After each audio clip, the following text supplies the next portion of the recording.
In May of 2026, a Memphis rapper took a PDF of his own record contract, dropped it into ChatGPT, and asked it one question: when does this actually end?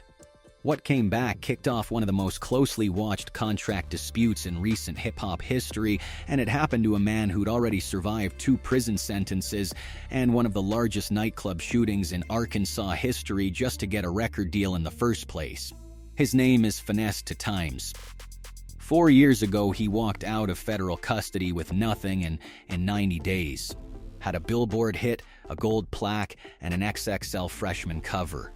Right now, he's publicly fighting the same label that made that happen, and an AI chatbot understood his own paperwork better than he did. Here's how that happened, and what it actually reveals about how these deals get made. Ricky Hampton was born in June of 1992 and raised on the east side of Memphis, a city that's produced some of the most influential voices in rap history and remains one of the hardest places in America to grow up.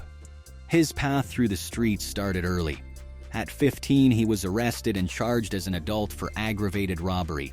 There was no prom, no graduation, none of the normal teenage years that are supposed to shape who you become.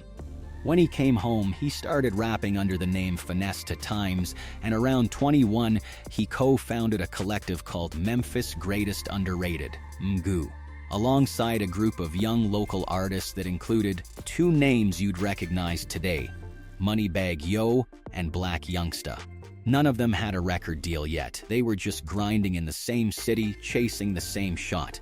Then in 2012, at 20 years old, Finesse was convicted on 2 felony counts of aggravated robbery and sentenced to 8 years. He served 6 of them and didn't touch a mic again until he came home in August of 2016. While he was locked up, MGU never became the brand it might have been, but the individual members did. Moneybagg Yo built his own label, Bread Gang, from the ground up. Black Youngsta linked up with Yo Gotti's CMG. Both became genuine stars while Finesse sat in a cell and none of that money touched him. Here's why, and it's worth understanding because it explains a lot of what happens later. A rap collective almost never has a formal business structure behind it. No LLC, no operating agreement, no clause saying if one member blows up, the others get a cut. It's a name and a bond, not a company. So legally, MGU never owned anybody's career, and it couldn't pay Finesse a dime of his friend's success no matter how close they'd been coming up. He came home in 2016 with the association, but none of the compensation. For about a year, he chased it the hard way, driving the regional circuit through Memphis, Arkansas, and Mississippi, turning small crowds into fans 1 show at a time. It was working. Then on July 1st, 2017, at a show he was headlining at the Power Ultra Lounge in Little Rock, a fight broke out inside the club and gunfire erupted. It remains one of the largest nightclub shootings in Arkansas history. Roughly 25 people were shot and dozens more injured in the panic to get out, with police later saying as many as a dozen different shooters may have been involved. Remarkably, nobody died. Finesse himself wasn't charged in connection with the shooting itself, but in December of 2018, he pleaded guilty to being a felon in possession of a firearm from that night, and a federal judge sentenced him to 5 years. Between the state case at 20 and this one, he'd end up spending more of his adult life locked up than free. For most artists, that's where the story ends. It's not where this one ended because prison didn't kill Finesse2Tymes' career. It somehow built it. His team kept releasing music while he was inside, mixtape after mixtape, and the buzz didn't fade, it grew. At the exact moment Memphis itself was having a historic run in rap, with Moneybagg Yo, Black Youngsta, Key Glock, and the late Young Dolph all blowing up at once. Every time the city trended, people online reminded each other there was one more coming: Finesse. A voice you couldn't book, couldn't interview, couldn't even see, built its own mythology through pure scarcity. On July 1st, 2022, exactly 5 years to the day after the Little Rock shooting, he walked out of federal custody with no label deal and a 5-year gap in his career.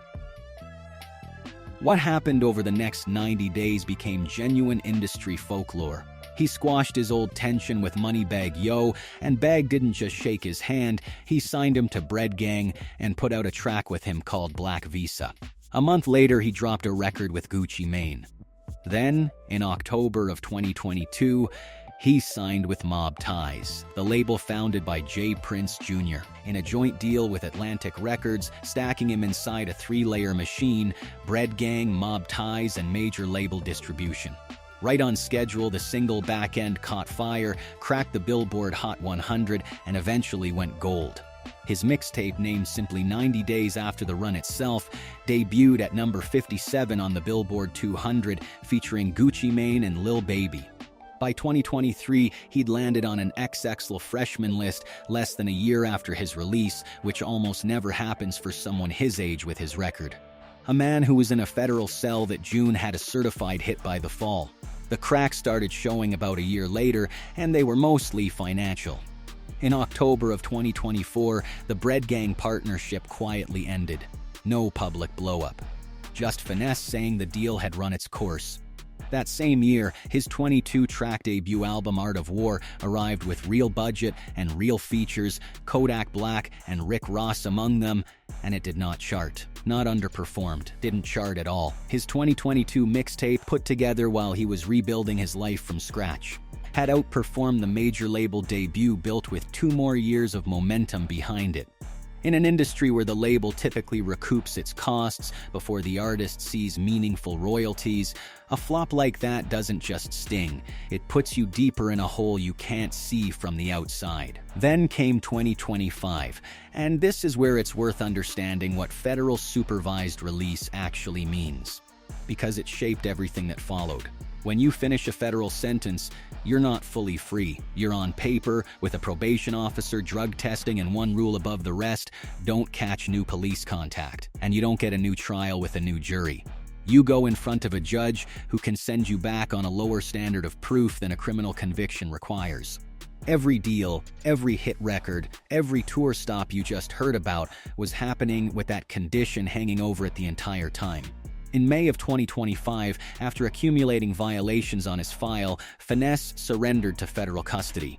When he got out, the year didn't calm down. He was arrested multiple separate times over the following months on drug-related charges out of East Texas towns, cycling through bond hearings and court dates while trying to keep working, at one point posting over $100,000 in bond in a single county. Each arrest meant lawyer fees, bond money, and missed shows at the exact moment his music income had already slowed down. By January of 2026, he'd had enough. And instead of handling it the way most artists handle a contract dispute, quietly, through lawyers, behind closed doors, he did what he'd always done: said it directly, on camera, by name. He called out Mob Ties and Atlantic publicly, said that in 4 years signed to the label they'd released only 2 projects, and said he hadn't made real money off any of it. In March, he escalated further, calling it the worst deal he'd ever signed and comparing it to modern-day slavery. A comparison other major artists have reached for in contract disputes before him, and one that reliably sets off a firestorm every time. J. Prince Jr.'s public response leaned into personal mockery rather than addressing the terms of the deal, which didn't exactly cool things down. Fans picked a side fast, flooding the comments asking a version of the same question over and over: if the deal isn't making anyone happy, why not just let him go?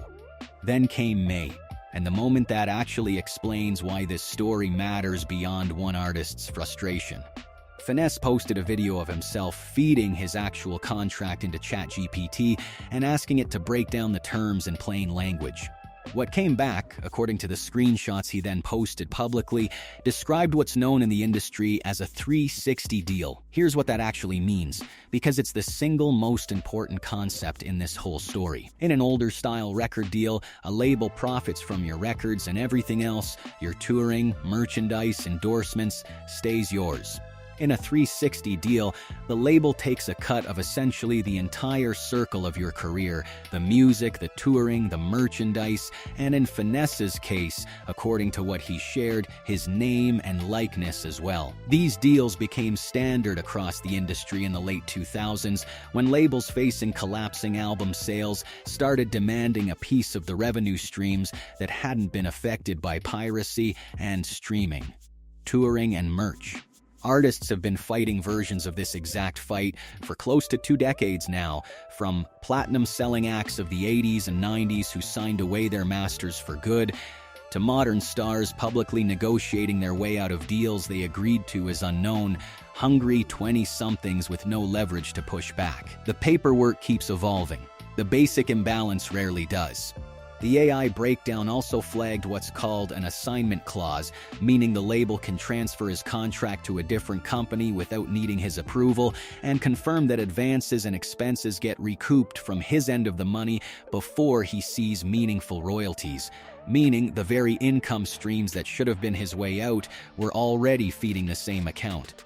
In the caption, Finesse said he'd moved off loyalty and trust rather than independent legal advice when he signed, and that he was now publicly asking for help buying his way out of the deal, a plea that used language alarming enough that outlets across the industry picked it up as news in its own right. It's worth being straightforward about that moment rather than turning it into a cliffhanger. A man under real compounding pressure made a public plea for help. What matters for this story is what triggered it: a 20-something page contract and an AI chatbot doing in 30 seconds what he says nobody made sure he understood back when he signed it.